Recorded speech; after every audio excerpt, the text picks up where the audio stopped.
Execute करने की। अच्छा सर इशू कुछ आप कानूनी मैं भी है, जी, जी, मैं इख्तिलाफात माज़रत जो हैं। जी, जी, सर मैं इसमें एक छोटा-सा सवाल करना चाहूँगी। आप खुद भी आज कोर्ट में मौजूद थे, आपका उनसे मुकालमा भी हुआ, आपने फुल कोर्ट बनाने की भी बात की। आपके ख़्याल में अगर उस ऑप्शन पे चले जाया जाए तो कितना बेहतर हो सकता है? मतलब आपकी जो सजेशन थी उसको कितना एंटरटेन किया गया कोर्ट की तरफ से?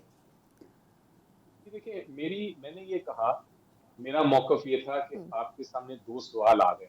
हुँ, एक सवाल ये है कि क्या 2 मेंबर जो कमिटी है, हुँ, क्या 2 मेंबर्स बैठ के बेंच बना सकते हैं अगर 1 मेंबर उस कमिटी में नहीं बैठे? यानी कि अगर मंसूर अली शाह साहब नहीं बैठे, तो क्या बाकी 2 जो मेंबर्स हैं चीफ जस्टिस और जस्टिस साहब, वो बना सकते हैं बेंच या नहीं? ये एक सवाल है।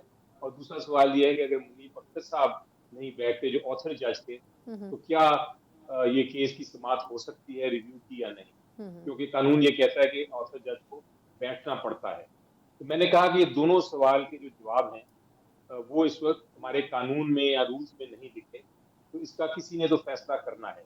हुँ, चीफ हुँ, जस्टिस साहब ने ये कहा, उन्होंने कहा कि देखें अगर आपकी बात मान लें, तो फिर तो ये होगा कि हम कोई बेंच बना ही नहीं सकेंगे, जब हुँ, तक जस्टिस मंसूर अली शाह साहब बैठे ना उस कमेटी में। हुँ, तो हुँ, ये तो हमारा सुप्रीम कोर्ट का काम रुक जाएगा।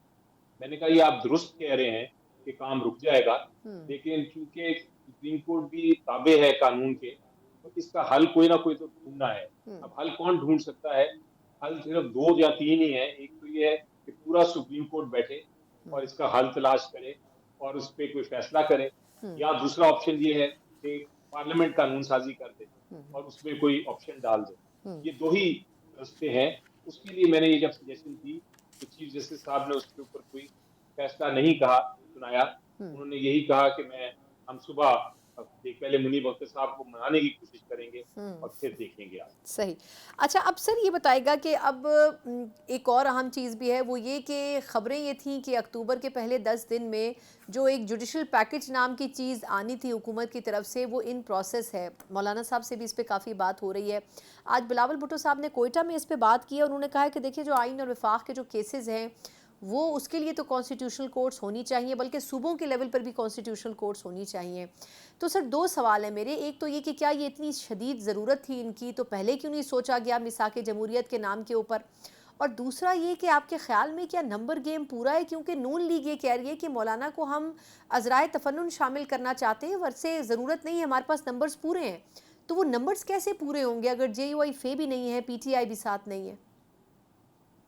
पहली बात तो आपके दूसरे सवाल का बड़ा जी, आसान जी। जवाब है, और वो ये है कि नंबर्स नहीं है। हुँ, और नंबर्स की वजह नहीं है, इसीलिए ये चाहते हैं कि ये आर्टिकल 63 ए की हुँ, जो इंटरप्रिटेशन है, जो तशरीह है, अदालत चेंज कर दे, ताकि वो फिर हमारे लोग तोड़ के तो हुँ, नंबर्स बना सकें। हुँ, हुँ, क्योंकि अभी ये है पोजीशन कि अगर हमारे लोग वो तोड़ भी लेते हैं, हुँ, अज्यूम करें एक आर्गुमेंट सेक के लिए कि वो कोई एमएनएज हमारे 8, 10, 20 चले जाते हैं दूसरी हुँ, तरफ, तो उसका फायदा हुकूमत को इसलिए नहीं है क्योंकि उनका वोट जो है वो काउंट ही नहीं होगा। हुँ, हुँ, तो उधर हुकूमत के पास उनको कोई नजर नहीं आता कि कोई फायदा हो सकता है। हुँ, तो जब तक वो उनके वोट काउंट नहीं होंगे, तब तक वो फायदा नहीं, और वो वोट काउंट करने के लिए जजमेंट ठीक करते हैं। हुँ, इसलिए नंबर्स का अगर कोई कहता है, तो नंबर्स की अभी रेलेवेंसी नहीं, अभी सिर्फ ये रेलेवेंसी है कि नंबर्स होते हुए भी वोट कितने होंगे, हुँ, वोट कितने काउंट होंगे। हुँ, वो चाहे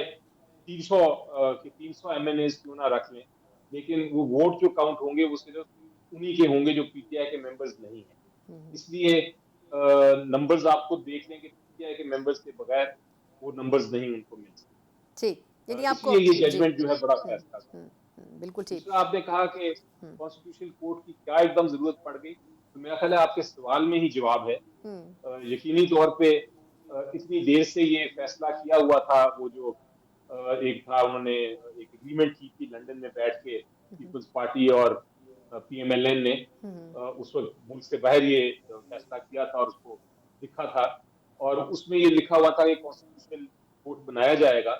लेकिन वो फिर हुकूमत आई, पीपल्स पार्टी की भी हुकूमत आ गई, पीएमएलएन की भी हुकूमत आई उसके बाद, पीडीएम की हुकूमत भी आई उसके बाद, लेकिन वो उनको जरूरत नहीं पड़ी। हुँ, अब एकदम ख्याल इसलिए आया क्योंकि मैंने जैसा पहले भी शुरू किया था, क्योंकि हुकूमत को एक गलतफहमी है। हुँ, गलतफहमी ये है कि शायद वो जजेस को कंट्रोल कर सकते हैं, हुँ, और उनका ख्याल है कि आईनी अदालत बना के उसमें अपने मनपसंद जजेस रख के तो फिर वो उससे फैसले अपने हक में करा लेंगे। हुँ, हुँ, और ये फैसला जो है जिसमें रिजर्व सीट का फैसला है, हुँ, जिसमें आईनी तशरीह का मामला है, आर्टिकल 63A का, उनके भी फैसले तब्दील कर लेंगे, ये उनकी ख्वाहिश है। लेकिन अगर वो तारीख पढ़े तो उसमें उनको ये नजर आता है कि एक बार जज कोई बन जाए तो फिर वो किसी का जज नहीं रहता, वो सिर्फ आइन का जज होता है। हुँ, तो ये जज जज खेलना जो है वो बंद कर दें। हुँ, हमें मसला ये है, हमें क्या प्रॉब्लम है आईनी कोर्ट से, हमें बेसिक प्रॉब्लम है टाइमिंग। हुँ, हुँ, एग्जैक्टली जो आपने बात की, जो आपने सवाल पूछा, बेसिकली टाइमिंग ऐसी है कि चूंकि ये वजह है कि कंट्रोल करना चाहते हैं, उनको गलतफहमी है कि कंट्रोल कर लेंगे, हुँ, तो हम इसको उस बुनियाद पे उसको अपोज कर रहे हैं। अगर आईनी अदालत बनानी है, अगर बनाना चाहते हैं तो उसको फेज के मुताबिक बनाए। पहले सुप्रीम कोर्ट में बेंच बना दें जो कि आईनी बेंच हो, और उसके बाद अगर वो कामयाब हो एक्सपेरिमेंट तो फिर उसके बाद अगर जरूरत पड़े तो फिर कॉन्स्टिट्यूशनल कोर्ट बनाए। हुँ, उस पर हमारे से बातचीत हो सकती है, लेकिन इस जल्दबाजी में और इस टाइमिंग के साथ हुँ। हमें मंजूर नहीं। बिल्कुल ठीक। अच्छा सर, अब